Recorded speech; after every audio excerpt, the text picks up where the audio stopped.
I'm going to be telling you guys the right way to play as Invisible Woman, because the last thing we need is everybody all of a sudden wanting an insta-lock strategist, specifically Invisible Woman, and I ain't trying to have anybody sell my games or your games. So let's lock in, guys. Hey, eyes up here, let's go. Her primary fire or projection, you can fire it up to 30 meters. When you throw her projectile out, it actually comes right back at you. Where this can come in handy is when you're actually trying to heal an ally, because it also does healing, because that's what her primary fire does. You heal an ally and it goes right through the ally, dealing damage to the enemy that's also on the same path as the projectile. This can come in handy also for group healing, and this can definitely come in handy when you're trying to deal damage to groups of people. Look at that.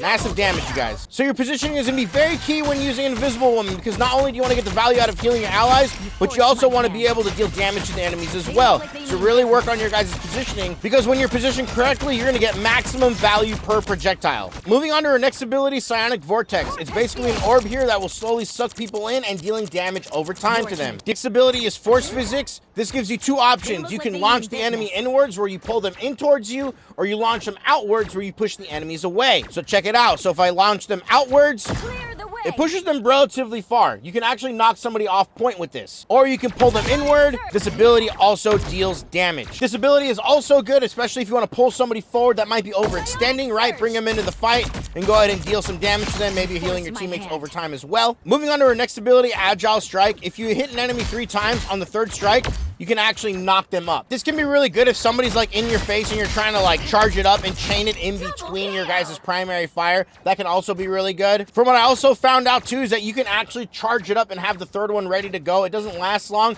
but you can go 1, 2, and then move up to them, and 3, knock them up. Moving on to her next ability, Veiled Step. Pretty much she has a double jump and she goes invisible. When your teammates don't want to peel for you because the Black Panther or Spider-Man is harassing you in the back line, well, guess what? Let's say you're dealing damage or like you're healing your allies and the Black Panther pulls up, boop, just double jump, and you're out of combat, you're invisible. Moving on to the next ability, Guardian Shield. This is where you put a shield in front of your ally and they get passive healing, and anybody near the shield will also gain passive healing. As you guys can see over there in the corner, the shield actually has 300 HP. Just know that when you're passing it over and over, you still lose health on the shield, and then you have to wait for it to regenerate before, well, you can send it back out again. Best way to get use of this is maybe giving somebody a little bit passive healing if they're backing up from a fight, or like a couple times that I've done, you can save an ally from being blasted by like an Iron Man ultimate. And for a passive, it's called Covert Advance. Basically, when she's out of combat for long enough time, she'll go ahead and go invisible, and again, when invisible, it'll trigger passive health regeneration. And now for her ultimate, Invisible Boundary.